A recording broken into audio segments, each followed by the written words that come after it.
mianatra eo tongotrao.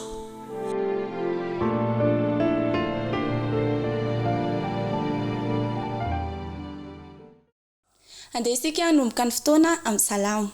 Avy, aoka isika ioboan'i Jehova. Aoka isika no fifaliana ho an'ny vato lampy famonjenantsika.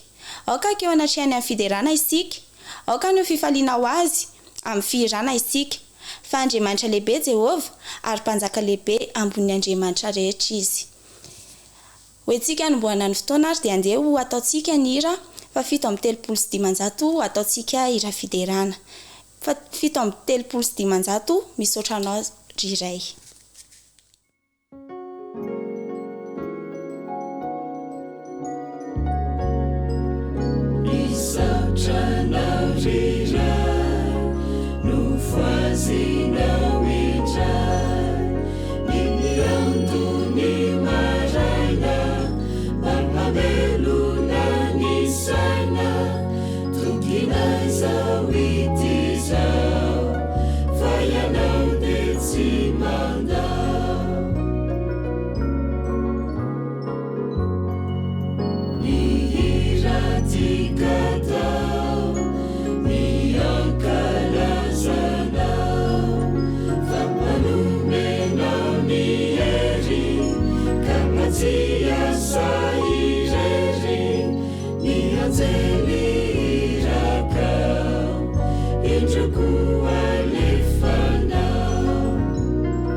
Ivavaka arsika. Andriamanitra, makasitraka indrindra anao zahay no izao sabata no menao anay izao. Makatela indrindra ny amin'ny fitahiana rehetra nitovozonay taminao. Ary ankehitriny zahay raha manatanteraka izao fotoana izao, dia aoka iseho ny voninahitra aoka hidiny eto ny fanamasinao anatrika feno fotoana mba hoentika anao izahay mandritry ny sabata ary azo fitahiana mananambiampy. Amin'ny anaran'i Jesosy, amen. Amin'ny fofen'ny fifaliana indray avy ana malala no anaterana ny araba ho amintsika rehetra na tratra izao sabata izao. Dia ny rariana dia mba samy hoentika sy feno voninahitra Andriamanitra isika vao samy aleto ary ahita fifaliana sy fahafinaretana ny amin'izany fahamasina ny sabata izany. Izao ary isika dia andeha hanaraka sahady ny tatitra eran-tany.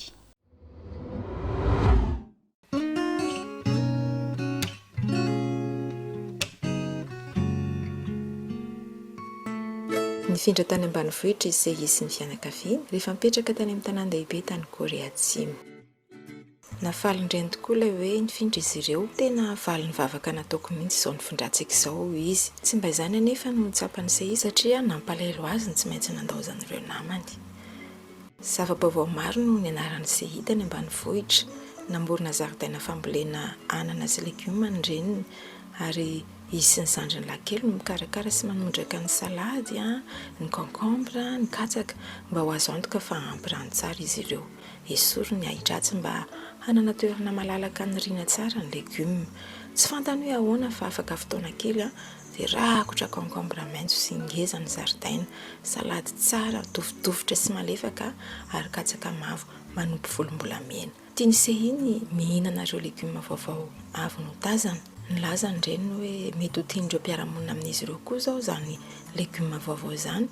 Koa dia naka concombre, salady ary katsaka tao tanimboly izy ireo mba ho zaraina amin'ny mpifanolo-bodirindrina. Faly tokoa izy ireo nandray izany ary indraindray ho sedra ny fanomezana ny tolotra izy ireo dia misy koa nanome mofo namboarina tao an-trano sy legioma nalona vinaigitra ary dia betsaka no izay natolony aza indraindray ny sakafo azony sy ny entiny mody. Ny baiboly dia milaza fa misy mahafoy nefa mitombo fananana ihany. Oabolana 1:24 na izany azy dia mbola nalaelo ihany sei satria tsy mba nanana namana izy tao am-piangonana, ny zandriny ihany mba hany namana. Tsikaritry ny reniny izany alaelon'izany dia hoy izy hoe andao hivavaka ho andreo namanao any am-pianarana ary sika sy hanasa azy ireo hanatrika ny sekoly biblika amin'ny fialan-tsasatra izay atao am-piangonana. Nanomana karatra fanasana manokana ho zaraina amin'izy ireo sei kanefa dia nanahy ihany izy ny zara hoe raha sanatria tsy tonga izy ireo aza manany amin'izany io neny fa tsy anjarantsika ny mandresy lahatra azy ireo avy fa n'Andriamanitra. Niara-nizara ny fanasany sei sy ny reniny fa tsy nisy tonga nanatrika ny sekoly biblika izy ireo. Ankizilahy kely anankiray izay monja ny tonga tany am-piangonana ny Sabata. Miara-mipetraka amin'ny dadabe sy bebeany izy ary tsy mahafantatra ny inona momba an'i Jesosy, tsy mba nanana namana ihany koa tany an-tsekoly. Faly tokoa izy nahafantatra an'i Jesosy ary nilaza fa maniry ny tonga any am-piangonana isan'ny Sabata. Tany an-trano eny dia nilaza tamin'ny sei hoe na dia tsy nisy tonga aza ireo namanao tany am-pianarana dia Andriamanitra no nitahy ireo fanasana ka nitarika ilay zazalahy kely tany am-piangonana. Izy ndo ankizy farany nomena fanasana, nga tsy tadidinao iny eny. Faly sei tsy nahitan'i Jesosy marina kay izy zany reneny raha tsy nizara ny fanasana taminy isika. Ny harivan'io ihany dia nivavaka manokana ho an'ilay namany vaovao sei. Raha io misaotra anao nitarika azy ho any am-piangonana, engany mba ahafantatra anao izy ny fianakaviana ary atoky anao amin'ny anaran'i Jesosy. Amen.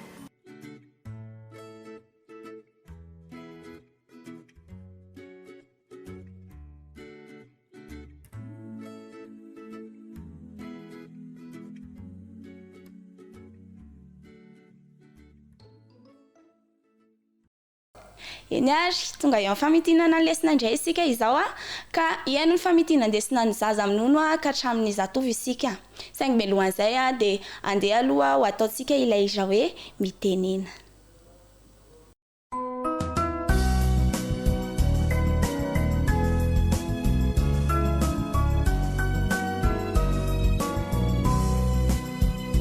Emisao Jesu malalo Chachizao futona mamizao Yanaranai atungu chao Izai piana chao Kuambitenenare Jesu malalo Izai ainuzalanao Kahirote nyadamina Itwezabetsaka wampunaya Kuambitenenare Jesu malalo Izahai ainutsarana Kahirote nyadamina Itwezabetsaka wampunaya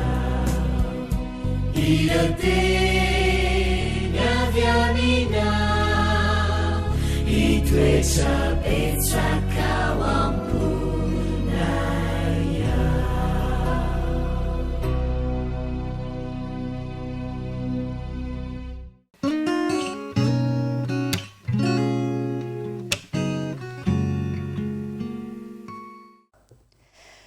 Tonga eo amin'ny famerenan'ny lesona zaza minono indray tsika zao rakizy. Ela tsy niona fa toy foana moa ny lesona eny ary. Andao ifampiarahapa indray sika aloha dia rehefa aveo ivavaka dia amerina ny lesona natao tamin'ny herinandro eny ary. Manisa telo isa roa telo. Manaona falita faona raha mahitanao manaona enao manaona tompoko endry tsara daholo ny sasa minono nda hoaritsika aloha ivavaka akipiny maso ahondrika ny loha Jesosy malalo misaotra anao zahay fa manana fotoana indray hamerenana lesona vaovao pio zahay jesosy io mba ho sasaendry mahay mankato amin'ny anaran'i jesosy nangatanay vavaka amen.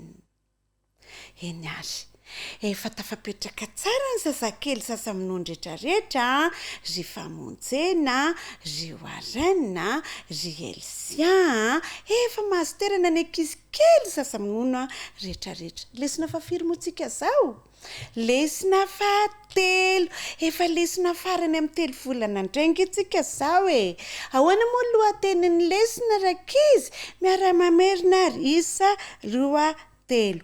Mihira ho an'ny mpiandry ondry ny anjely. Averina hoe mihira ho an'ny mpiandry ondry ny anjely. Tsy anjery, Jehova nanao hoe fitiavana mandrakizay no nitiavako anao.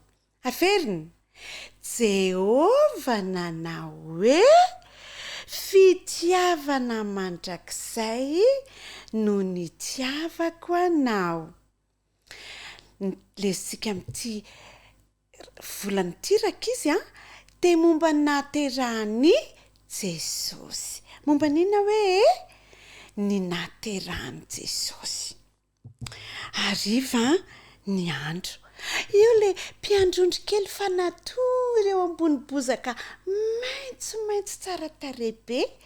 Matory izy fa reraka anke izy fa nandritra ny tontolo andro ange izy nanenjika an'le ondry kely mandendeha mina mibozaka eny rehetrarehetra eny de fisaka be izy de matory izy. Ny ondry koa ange fisaka de matory koa ange ny ondry kely rakizy satria samy reraka daholo na ny ondry na ny mpiandry ondry. Ireo le mpiandrondry efa lehibe fa miresaka. De miresaka momba an Jesosy izy. Miresaka momba n'Andriamanitra izy. Miresaka momba n'Andriamanitra hoe misy Andriamanitra tena fitiavana ange tiantsika e. Rehefa kelikely rakizy de nisy anjely namirapiratra be tonga iresaka tamin'zareo. Taitra be le mpiandrondry. Misy anjely mamirapiratra tsara tare de hoy le anjely hoe mankina iteny vaovao mafaly be anareo vaovao tsara be no teneniko anareo fa androany ao an-tanànan'ny Betlehema de izy zazakely teraka. De ny anaran'io zazakely io atao hoe Jesosy. Iza hoe ny anaran'le zazakely ho teraka? Jesosy. Ho teraka amin'ny arivariva de hoy le anjely mandehana makany Betlehema de andehana tediavo any io zazakely nantsona hoe Jesosy io. De lasa rakizy ny mpiandrondry zao andeha hitady an Jesosy any Betlehema. De toy izy atsika amin'ny heriny rehefa zany tantara zany hoe tonga tany ve izy. Fa ndaholo ho averintsika ny lohateny de averintsika indray ny tsy anjery. Ahoana moa le lohateny? Miara-mamerina isa 2. Mihira ho an'ny mpiandry ondry ny anjely. Averina mihira ho an'ny mpiandry ondry ny anjely. Tsy anjery, Jehova nanao hoe fitiavana mandrakizay no nitiavako anao. Toy izy atsika amin'ny heriny indray ny lesona fandaontsika ifanao veloma de amin'ny heriny fa mbola miainy tsara aloha rehefa avy eo fa mbola mandeha ny lesony zoky andaontsika aloha ifanao veloma. Isa 2. Veloma, veloma, aminy herindray. Veloma, veloma, aminy herindray. Veloma tompoko, amin'ny herindray zany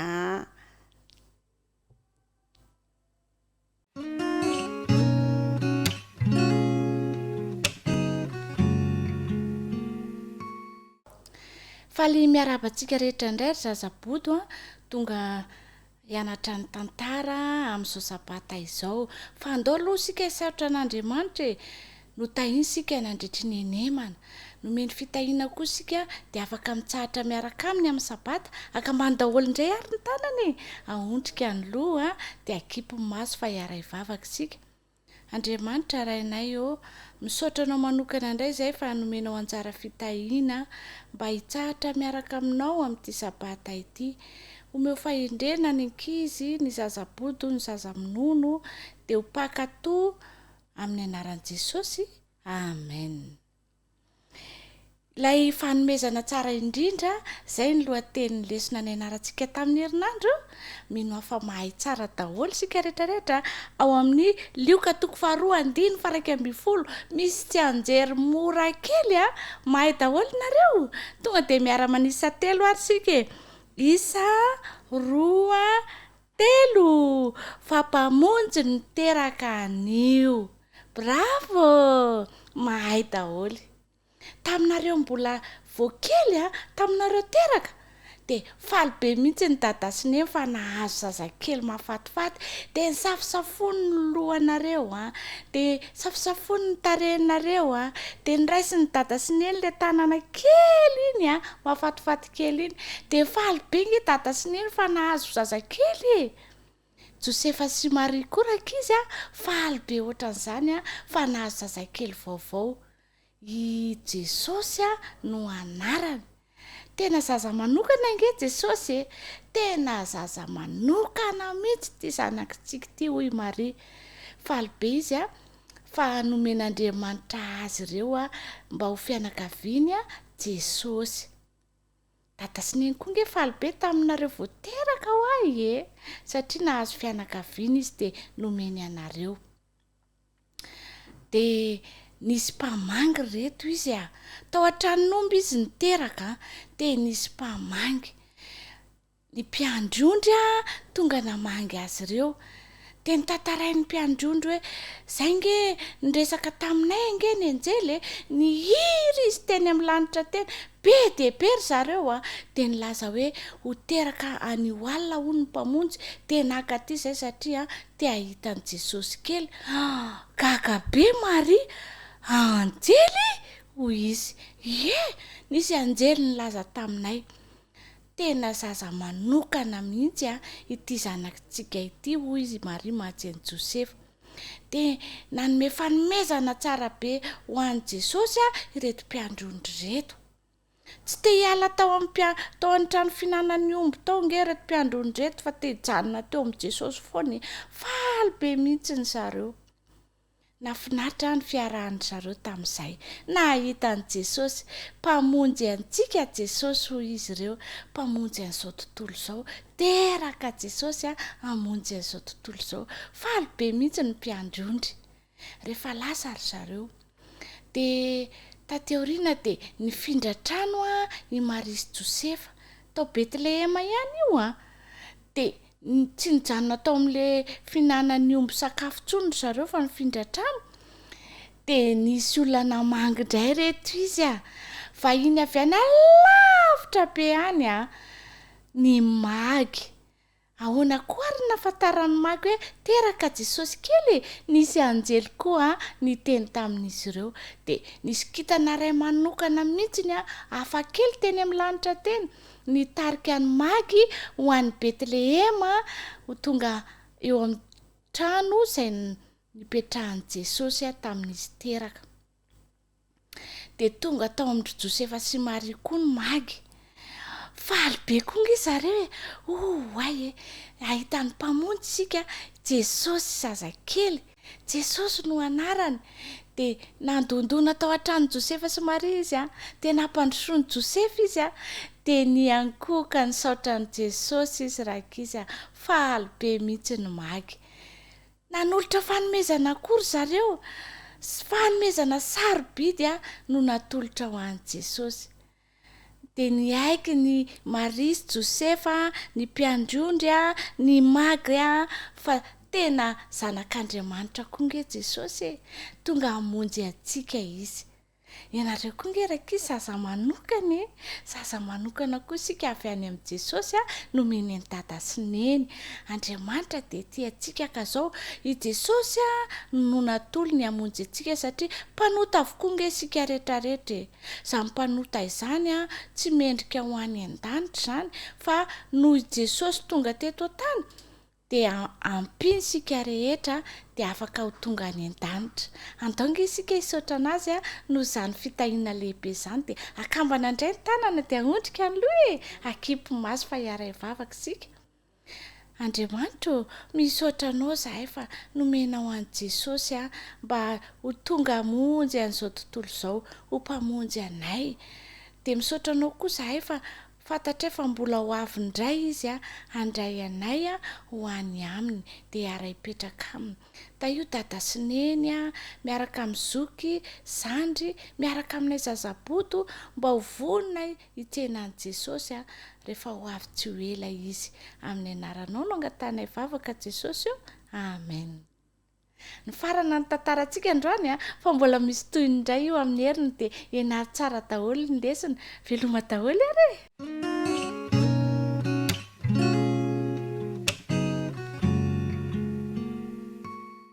Kokoa daholo ianareo rakizy faly izay miaraba anareo tratry ty sabata ity hiaraka merineto ny lohahevitra fa 12 indray isika izay manao hoe fanomezana ho ay ve ahoana tsara hoe fanomezana ho ay ve ny andalan-teny fitadidy a na ny teny izay nataontsika tsy anjery nandritry ny herinandro iny dia hita tao amin'ny Jakoba toko voalohany 7:20 andenge rahantsika mameriny ny fanomezan-tsoa rehetra sy ny fanomezana tanteraka rehetra dia avy any ambony midina avy amin'ny ray. Andenge ho averiny ny fanomezan-tsoa rehetra sy ny fanomezana tanteraka rehetra dia avy any ambony midina avy amin'ny ray. Jakoba toko voalohany 7:20. Ny resaka fanomezana tokoa rakizy ny tantara izay nianarantsika rehefa namoaka didy manko i Augusto Kaisara fa tsy maintsy mandeha misoratra anarana any amin'ny tany neviny ny vahoaka rehetra teo amin'ny fanjakany dia tsy maintsy zany hidina any amin'ny tanindrazany i Josefa sy Maria. Iza moa Josefa sy Maria? Mino fa mahay an'izany daholo ny ankizikely rehetra. Josefa sy Maria dia dada sy neny izay niteraka an' Jesosy. Jesosy ilay zanak'Andriamanitra. Dia nandeha tokoa nakany amin'ny tanindrazana zany izy ireo. Rehefa tonga tany izy dia avy nanao dia lavitra be satria lavitra be tamin'ny toerana izay nisy azy ity tanindrazana ity dia any Betlehema. Rehefa tonga tany izy dia izao hoe tsy nahita toerana hifatanana izy ireo rakizy. Tsisy tsony feno daholo ny trano fandraisam-bahiny, tsisy trano na ny lavarangana raha feno. Fa nafinahitra nefa dia izao nisy olona anankiray nanana toerana ihany izy rehefa nahita ny Maria izay be voka be ohatran'ny foteraka dia hozy izy hoe misy tranon'omby ao hozy izy azonareo hifatanana. Dia tao amin'ity tranon'omby ity moa rakizy no nahaterahan'i Jesosy zaza tamin'iny alina iny. Jesosy ilay zanak'Andriamanitra fanomezana avy any ambony. Tsy nisy fanomezana sarobidy tahaka an'i Jesosy ny amin'ny fanomezana rehetra izay azontsika teo amin'ny fiainana rakizy. Mino aho fa efa samy nahazo fanomezana daholo ny ankizikely rehetra. Mety tao nahazo saribakoly, tao nahazo tômôbilina kely, tao nahazo stylo sy kahie, tao nahazo cartable. Fa reny rehetra reny dia nanao aona daholo izy ireny na napahatapekana ary nety simba ary ny hafarany ary tsy hitantsika tsony. Fa Andriamanitra kosa dia nanomana fanomezana tsara indrindra ho antsika. Fanomezana mahatalanjona, fanomezana tonga lafatra dia tsy iza izany fa Jesosy ilay zanak'Andriamanitra. Ka tonga nanetry teny izy nanaiko teraka ho antsika izy rakizy satria te hamonjy antsika. dia angatan'Andriamanitra itsika handray izany fanomezana izany, handray an' Jesosy amin'ny fiainantsika. Tsy Jesosy zaza teraka tamin'ny Betlehema intsony eny io andrasantsika io e, fa Jesosy avy aiza ho avy amboninahitra eny amin'ny rahoan'ny lanitra. Ka raha ohatra raisintsika amin'izao fiainantsika izao Jesosy dia tsarovy fa ho vonona koa itsika hitsena azy eny amin'ny rahoan'ny lanitra. Ka dia momba ny ankizy kely rehetra amin'ny fomba manokana ny fanahy masina. Ary Andriamanitra anie dia hiaro anareo, ka ianareo dia hanana fo izay handray ny fanomezana izay natolony dia Jesosy izany eo amin'ny fiainanareo, eo amin'ny fiainantsika rehetra. Dia izay indray ary ny androany mirary sabata mba hampitahiana ho anao sy ny ankonanao. Dia veloma daholo dia samy iza izay endry. Veloma!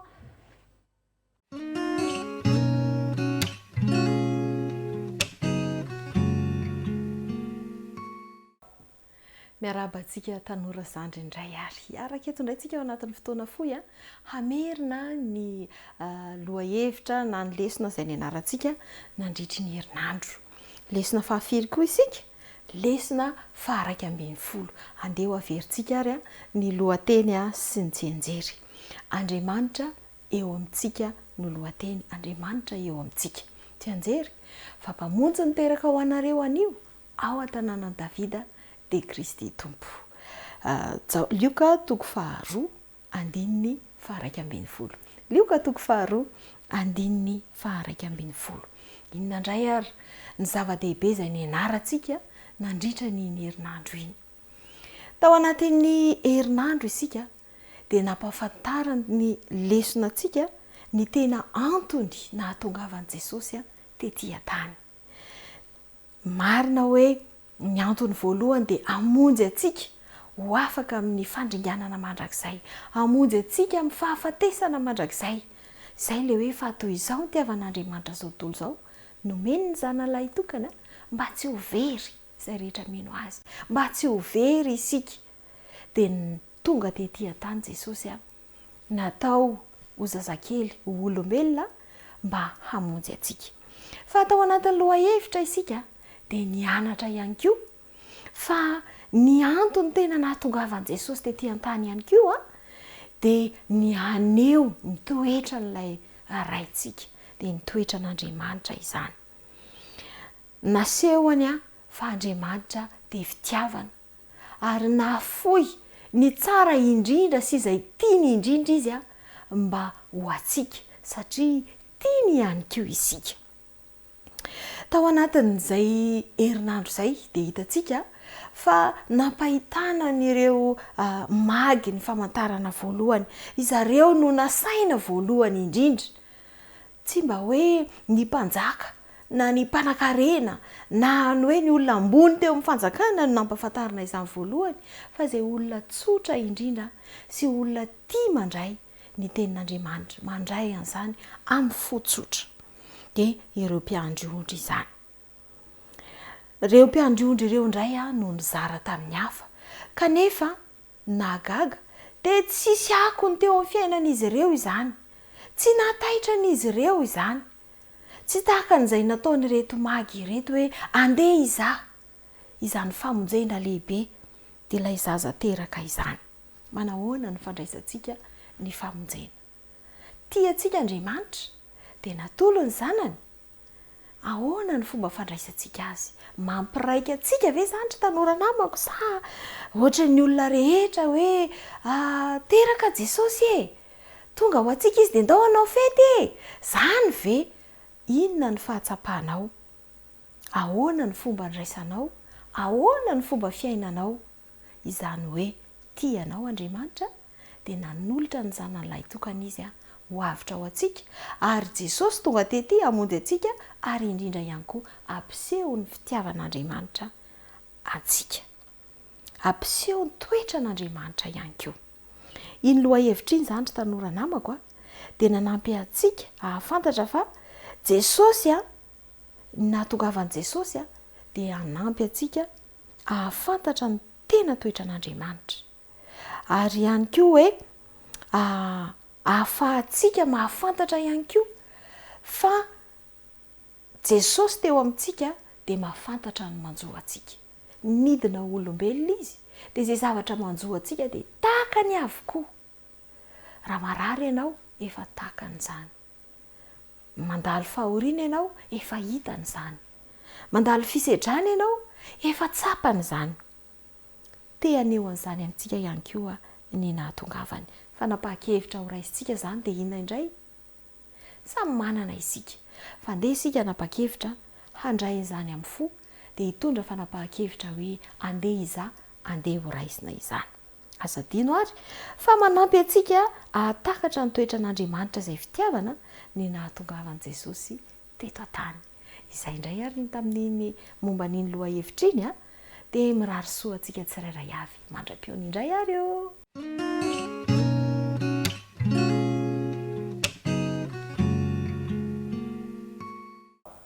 Amin'ny fifaliana no hiara-banan'ny tanora 13 taona sy 14 taona rehetra nahatratra izao famerenana ny lesona fa 12 izao izay niresantsika indrindra ny amin'ny hoe ny teknôlôjia sy ny kristianina. Ny tsenjery dia izay hitantsika tao amin'ny Romanina 12:2 andeha rahantsika mamerina izany. Ary aza manaraka ny fanao izao tontolo izao fa miova amin'ny fanavaozana ny saina hamantaranareo ny sitrapon'Andriamanitra dia izay tsara sady ankasitrahana no marina. Raha ny resaka indrindra momba ny teknôlôjia isika dia nahita fa izao vanim-potoana iainantsika izao dia samy hafa tanteraka tamin'ireo izay niaina ny ray aman-drenitsika na niaina ny dadabe sy bebe. Tamin'izany fotoana izany raha nampiasa telefaonina dia tsy maintsy irony misy fil irony ary tsy afaka entina mivoaka ny trano. Ankehitriny kosa nefany dia ny ankamaroanareo tanora mantoanto aza dia efa manana telefaonina entina any paosy ary afaka mandeha n'aiza n'aiza toerana misy anareo. Tamin'izany fotoana izany raha mijery fahita lavitra dia fotsy sy mainty ny loko hita ao anatiny. Ankehitriny kosa nefa dia efa azo raisina sy tsapaitanana akory aza ny sary avoaka an'ireny fahita lavitra ireny. Marobe ny zavatra nentin'ny teknôlôjia teo amin'ny fanavaozana azy teo amin'ny fiainantsika amin'izao andro ankehitriny izao.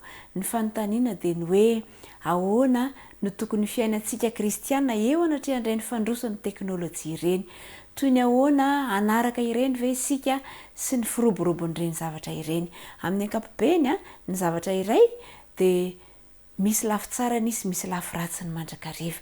Ka izay indrindra no hitarihana ny sain'ny tanora mantoanto rehetra ny amin'ny fifehezana ny amin'ny safidy atao eo anatrehan'ireny firoborobon'ny teknôlôjia ireny.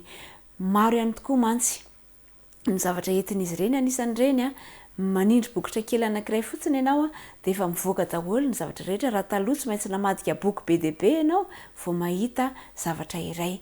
Dia misy ny zavatra tsara azontsika raisina ary be dia be ny zavatra tsara azontsika jerena anaty telefaonina ohatra. Maro ihany koa nefany ny zavatra izay mitondra antsika ho any amin'ny ratsy. Izany hoe tsy maintsy manao safidy ny tanora rehetra eo anatrehan'ny teknôlôjia izay misy. Dia ahoana ary ny tokony atao ahafahana miatrika an'izany. Nisy torohevitra maromaro izay nomeny soratra masina antsika nandritry ny herinandro iny dia anjarantsika mianatra an'izany. Anisan'izany ny voalazan'ny Salamo 7:10 ny 9:7. Teo ihany koa ny voalazan'ny Korintiana 1:10, 1:30. Eo ihany koa ny Filipiana 4:4 ary ny Romanina 12:2 izay tsy anjerintsika sy ny Josoa 4:20, fa ny zava-dehibe dia izao hoe hifidy isafidy izay rehetra ho jerentsika, izay rehetra ho enoantsika isika ary hiantso ny fanahy masina mandrakariva mba hanampy antsika eo anatrehan'ny safidy izay tsy maintsy ho raisintsika. Tapao ary ny hevitra amin'izao fotoana izao ny amin'ny zavatra rehetra. Antsoy ny fanahy masina hanampy anao ka ny zavatra rehetra ho jerenao sy ataonao amin'ireny teknôlôjia ireny dia hanome voninahitra an'Andriamanitra mandrakariva.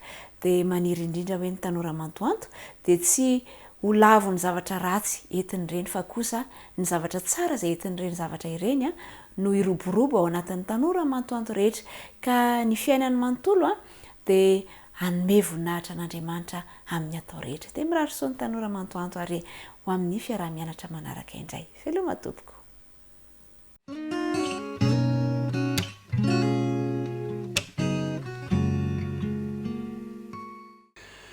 Dia endrika sarika miramira na hatrany no iarabanantsika zatovo rehetra tratra ny sabata na isika izay miaino ny radio Azis na isika izay mahita amin'ny alalan'ny rakitsary ihany koa. manasantsika anaraka hatramin'ny farany loha hevitritsika izay mifampitohy hatrany hatrany tamin'ny farany sika dia nahafantatra sy nahita fa io jesosy io a dia nitsangana tamin'ny maty resy ny fahafatesana ary vavolombelona nahita an'izany voalohany dia ilay vehivavy anankiray avy any magdala izay nantsoina hoe marie magdalaine dia ho isika tamin'izay hoe aoka ianao mba ho vavolombelona ihany koa ka ilaza ny ahatsarany jesosy ny fitiavan' jesosy ny fikarakarahany jesosy tsy miova ho amin'ny olona rehetra dia mitoy ny tantara rehefa avy eo amin'ny fasana jesosy dia nitoy ny fandaram-potoanany dia izao nitoyny ao amin'ny lioka toko fa 7:24 sy ny 2:30 lioka toko fa 7:24 hatramin'ny 2:30 aminaran'i jesosy ary raha ny ara-mipetraka ny hinana teo aminy izy dia nandray ny mofoka ny saotra dia namaky sy nanolotra azy dia nahiratra amin'ny mason'ireo ka nahalala azy fa izy kosa dia tonga tsy hitany dia niresaka ho izy tsy nangorakoraka avany fotsika raha niresaka tamintsika tena andalana izy ka namoaka ny hevitry ny soratra masina tamintsika zay ilay andininy manohy ny tantara satria dia nifanena tamin'ireo mpianatra niara-dalina tamin'ireo mpianatra niaraka ny sakafo niaraka ny hinana mofo tamin'ireo mpianatra jesosy taorinany fitsanganany tamin'ny maty kanefa ny mahagaga dia ireo tsy nahafantatra azy lazay ny faotrany hoe olona vahiny mihitsy aza jesosy tsy hainy tsy fantany kanefa jesosy tsy niova ary zay indraindray no olantsika ka mahatonga n'ilay lohateny manao hoe miaradia amin'i jesosy rehefa tena miaradia amin'i jesosy ianao a dia mahafantatra tsara an' jesosy mahafantatra tsara an' jesosy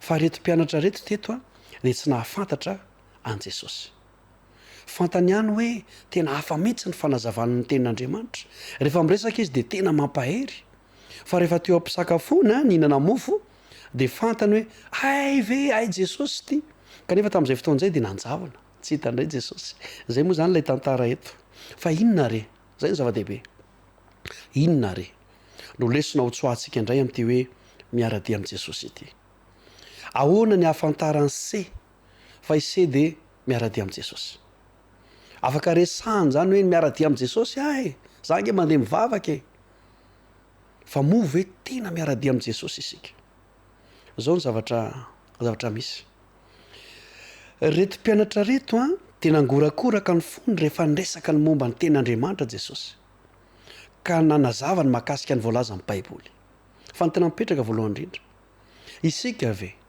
rehefa mandre tenin'andriamanitra mba mangorakoraka ny fotsika mba tena latsapaka ao am-potsika ve le izy misy fetraikany eo amin'ny fiainantsika ve le tenin'andriamanitra zay no enona zay kristy no miteny sa dia hoe indraindray dia hoe tsy andry zay ravana raha ohatra hoe any am-piangonana mihainy tenin'andriamanitra tsy mifantoka manao resaka hafa fa ny olona zay miaradia amin'i jesosy a ka miaraka amin'i jesosy dia isaka miteny jesosy dia fantany hoe jesosy zay miteny zay ary mangorakoraka amin'ny fony ary tsy vitany hoe mangorakoraka ny fony fa mandray fanampahan-kevitra izy satria jesosy no niresaka sy ny teny taminy ny atao hoe miaradia amin'i jesosy zany dia mahafantatra tsara ny feony mahalala ny teniny ary lianany amin'izany tian'izany ianao ve mba zany e zay le hoe manaradia an' jesosy tsy andronao mihitsy rehefa hoe toriteny zao hianatra baiboly zao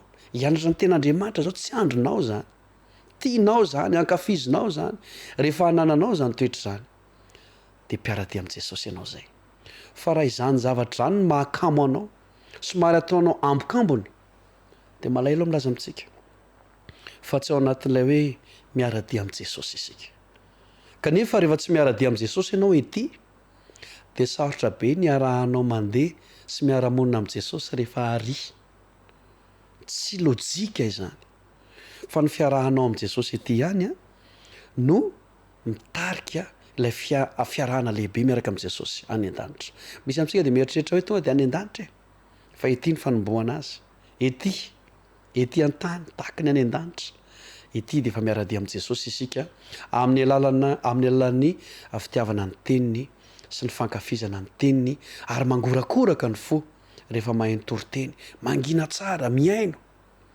de izany no antsoina hoe mpanaradian' jesosy irariana ary de mba ho tena miaradia am' jesosy isika tanora arak'izany loha hevitra izany ka tia sy ankafy ny tenin' jesosy eny ary tapitra fotoanantsika manome fotoanantsika ao manaraka indray velo marsea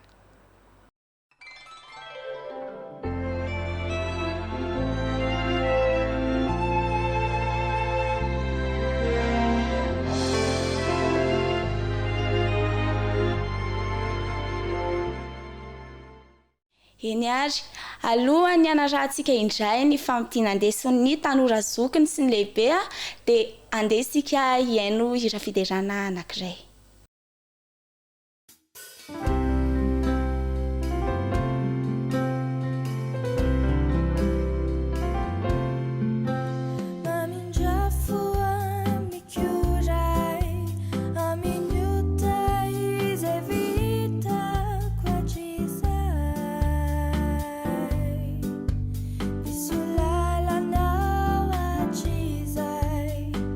Lavitra anao ray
faly miarabantsika tsirairay avindray na hatratra ity sabata masina ity miaraba manokana ny tanora zokiny rehetra tonga amin'izao fiarahana mamerina ny lesona sa ny rahantsika nianatra tanatin'ny herinandro izao efa loha hevitra fa raiky ambin'ny folo sahady isika ry tanora zokiny namana ny niarantsika nianatra tanatin'ny herinandro dia ilay manao hoe fiainana na fahafatesana ary ny toko sy andininy ao amin'ny soratra masina izay niarahantsika nianatra nandalina ho fototra izany loha hevitra izany dia ny deutéronomie toko fatelopolo andininy voalohany ka hatramin'ny faharoapolo ilay miresaka ny amin'ny filazana ny fanekeny Jehova tamin'ny Israely sy fananarana azy andrao misy mandika izany fanekena izany dia io ilay antso izay miantefa amiko sy aminao mba hifidy ny fiainana ary antso izay nanehoana tamintsika fa Jesosy mihitsy no fiainana dia andao safidiny dia mba hanana ny fiainana tokoa zasenao rehefa nianatra isika dia hitantsika fa hoe manondro an' Jesosy amin'ny fomba maro tokoa io deutéronomie toko fatelopolo izay niarahantsika nianatra tanatin'ny herinandro io ary hitantsika tao fa miantra ny olony Andriamanitra ary na dia hoe nandasy namadika azy ara ny olona dia Andriamanitra dia maneho foana ny fiantrany sy ny fitiavany hanavitra ny fitiavany hita ny fitiavany mba haneketsika azy ka hisafidianantsika ny fiainana ary tsy avelan'Andriamanitra ho tavela amin'ny vokatry ny fivadiantsika aminy mihitsy isika olombelona ary izay ny mahagaga amin'ity Andriamanitra be fitiavana sy be famindrapo izay tiantsika ity ny vokatry ny fandavantsika sy ny fiodinantsika aminy dia ny ozo ny fanekena kanefa Andriamanitra dia miantso antsika foana ary manome toko mihitsy ny amerina antsika indray ka teo ny anarantsika fa mamonjy ny famaizany izay mitaona antsika hiverina sy hibebaka amin'ny indray raisin'Andriamanitra ho andraikitra mihitsy arak'izay ny rahantsika nianatra ry tanora namana ny hoe mamora ny fotsika mba hialany izay ratsy ka mba tonga antsika ity an'Andriamanitra sy hanompo azy amin'ny fotsika rehetra ary fantatr' Jesosy fa tsy ho vitantsika amin'ny herin'ny tenantsika izany ary na isika koa ary mahafantatra fa tsy vitantsika amin'ny herin'ny tenantsika izany dia Jesosy no nanao lalana tamin'ny lalany nanekeny hosorona izay avitra ho atsika dia tamin'izay no nanatanterahany nanomezany lalana mba hahatonga ny fotsika ho voaovan'ny asa izay nataony ka iza moa zasenao tsy voatonan'izany famonjena nataon'i Kristy izany dia andeha anaiky ho voaova anaiky handray an'i Kristy hisafidy azy ilay fiainana dia mba hanana ny fiainana ka arak'izay ny anarantsika dia ataony ao am-posy ety ambavantsika tokoa ny teniny ho ao anatintsika ary amin'ny fiainantsika rehetra izany dia ho hita hiainantsika isika mihitsy no atsapany izany hoe Kristy no neketsika ho fiainantsika izany dia mba hanovantsika tokoa ka hitovy tanjona amin'Andriamanitra isika dia mba hanarahantsika dia azy dia anaraka an'izany sitrapony izany izasenao ka Andriamanitra izy mihitsy ny fiainana araka izany resantsika izany Andriamanitra tsy maniry ny hahafaty atsika olombelona fa manome safidy atsika izy dia mbola miantso atsika ihany hoe andeha hisafidy ny fiainana fa tsy ny fahafatesana andeha hisafidy an'i Kristy ary andeha anaiky ka hanakaiky an'Andriamanitra isika fa tsy hiala aminy amin'izay fotoana izay mantsy dia ny fitiavan'Andriamanitra ny fiainan'Andriamanitra mihitsy no hikoriana ao anatintsika tahaka ny ra izay mikoriana ao anatintsika ary amin'ny alalantsika dia ho hita fa novan'Andriamanitra ny fotsika ary ameno antsika amin'izay fotoana izay ny fifaliana safinonika izao no nolazain'ny boky dio amin'ny Kristy rehefa niaraka namaky izany sika tanatin'ny herinandro hoe raha manolotra ny sitrapontsika ho an'i Kristy izany zasenao dia manolotra ny tenantsika endany amin'ilay hery izay ambony noho ny hery sy ny fanapahana rehetra amin'izao tontolo izao noho izany dia ahazo hery avy any ambony hanoanana asy ianao mba hiorina tsara mba hiorina mafy ary noho ny fanolorana lalandavany tena ho an'Andriamanitra tahaka izany resahany izany dia lasa ho haiko sy ho hainao ny velona amin'ny fiainam-baovao dia ny fiainana miantehitra amin'ny finoana ka inona moa ny riko sy rinao ry namako raha hiara-dia amin'Andriamanitra andeha hifidy an'i Kristy andeha hifidy ny fiainana fa tsy ny fahafatesany dia mba i Kristy no raha mikoriana ao amin'ny fiainantsika tsirairay avy ny fiadanam-pon'i Kristy tokoa ane no tsapako sy ho tsapanao amin'ny fiainantsika isan'andro satria isika dia hisafidy azy anaiky azy ary anaiky hoe izy no mikoriana ao amin'ny fiainantsika samiary isika tahin'Andriamanitra ary mirary sabata feno fifaliana ho an'ny tsirairay avy samiary tahin'ny tompo mandra-peona indray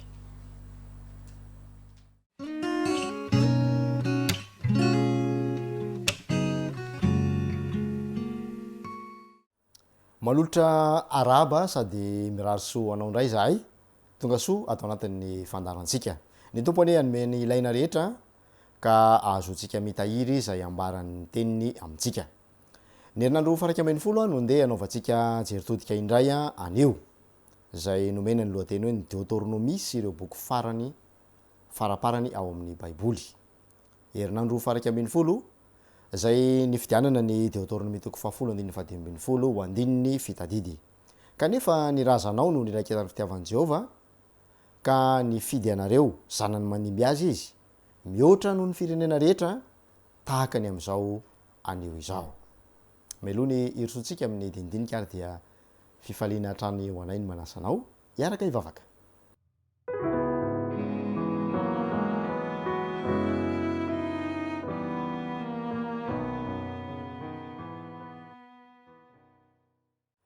rainay tsara sady be fitiavana ny an-danitro ho anao ny saotra ny dera ny laza ny voninahitra ambony indrindra satria Andriamanitra lehibe Andriamanitra mahagaga Andriamanitra be famindram-po Andriamanitra ny fahendrena rehetra ianao tianay raha ho tononona ho anay kosa ny fiadanana avy aminao ary amindrana fo sy horakofanao ny fahasoavanao zay rehetra ahita ny fifaliana azo ny voafidinao ary iainany zany fiainam-pakatoavana izany mba ho voninahitry ny anaranao amin'ny anaran'i Jesosy no angatana ny vavaka amen.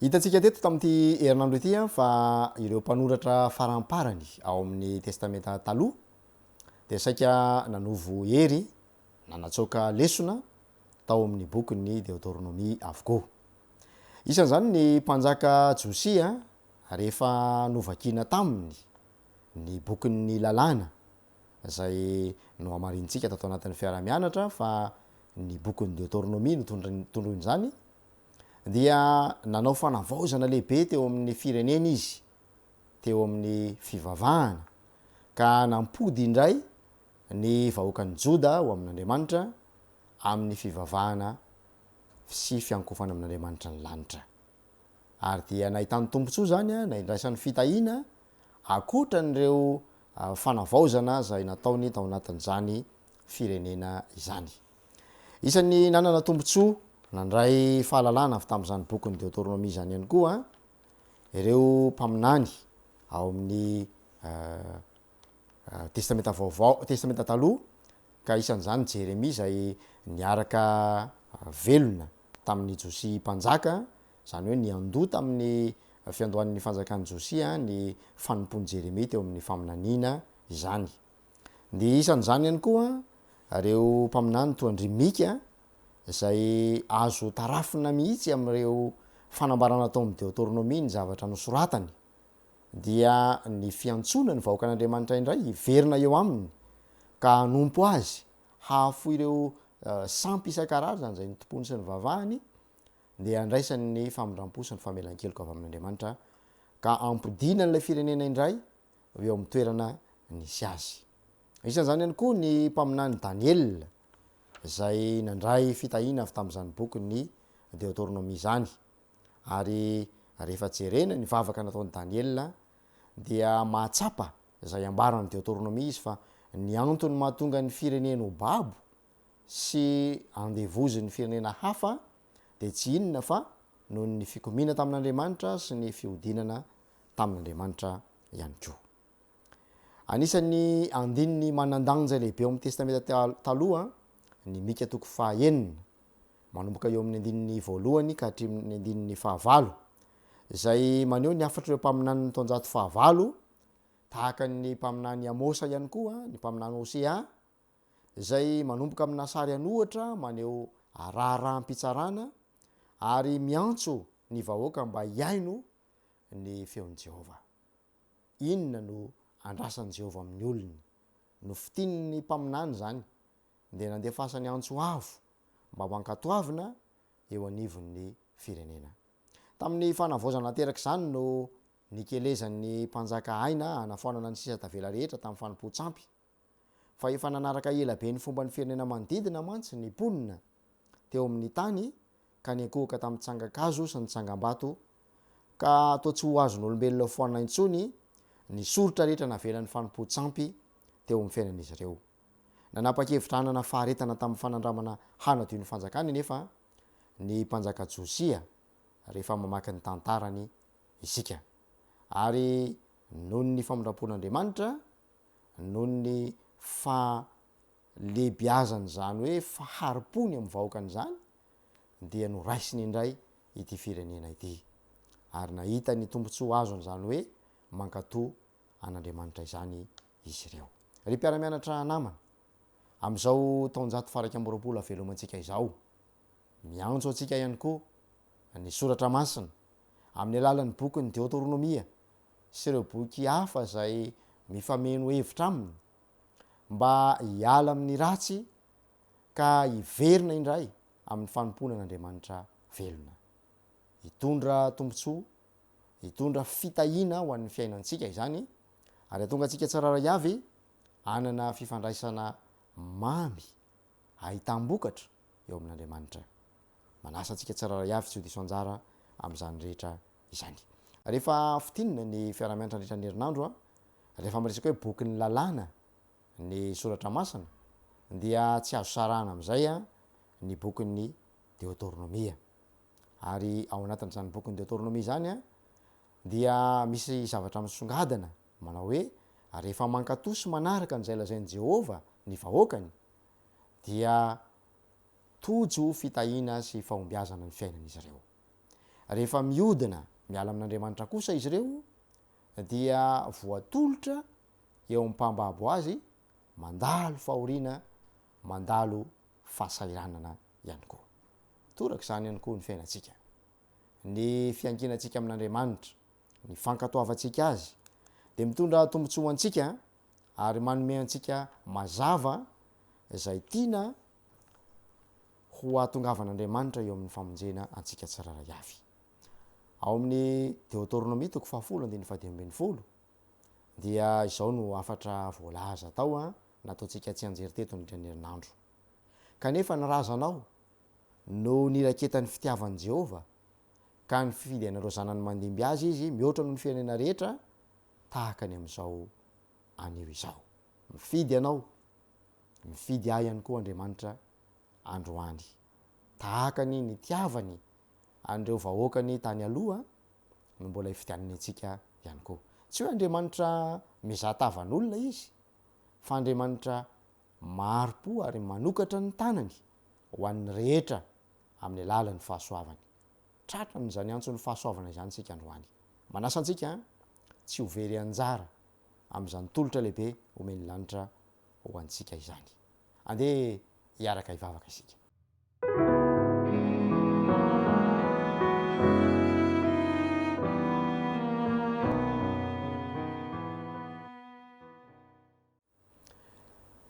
misaotra tompo noho ny tombontsoa sy ny fitahina zay arotsaka ao aminay tsiraray avy misaotra fa maharo-po aminay tokoa ianao ka na dia nandao anao aza izahay na dia niodina taminao aza de mbola mitsotra ny tananao manasa anay tsiraray avy mba hiverina eo aminao ampio zay mba hanoina izany agnontsom-pamondram-po izany zay miantefa mifonay tsiraray avy ka atonga na hiverina ao amin'ny fankatoavana anao de andray ny fitahina vokatra zany zahay ary ho anao irery ny voninahitry ny fahombiazanay ataonay amin'ny anaran'i Jesosy ny vavaka amen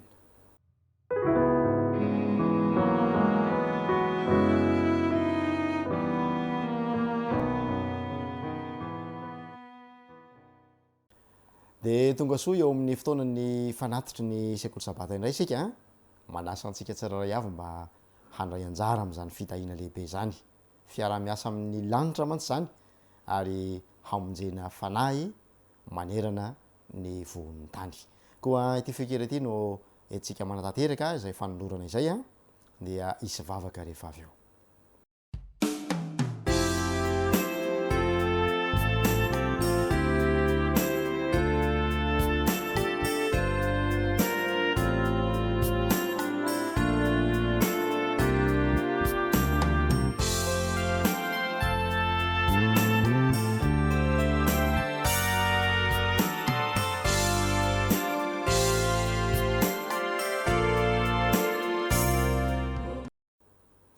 ivavaka isika misaotra tompo noho ny tombontsoa sy ny fitahina rehetra zay narotsaka ao ka nahafahanay nanolotra izay nanananay ho fiarah-miasa aminao ho fanandratananay eo amin'ny laharan'ny mpiaramimbona antoka aminao izany na dia tsy mendrika aza izahay koa dia ankasitranay feno tompo zany fiantsonao izany ta io ny tanana nanome ny poketra ny sokatra rehetra ka nanolotra nahafana natanteraka an'izany fotoana lehibe zany mba ho fenonao fitahina be dehibe indray afaka mbola ho mpiara-miasa aminao amin'ny fotoana manaraka matoky sy mino zahay fa hoeniky ny fahasoavanao sy ny famindram-ponao ny fiainanay noho ny amin'ny anaran'i Jesosy amen.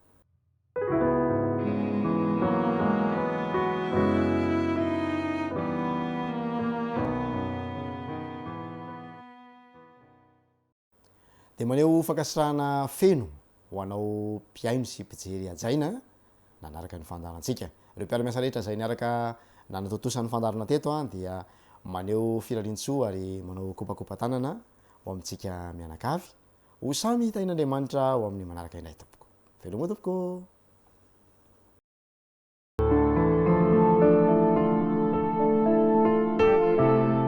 mianatra eo tongotrao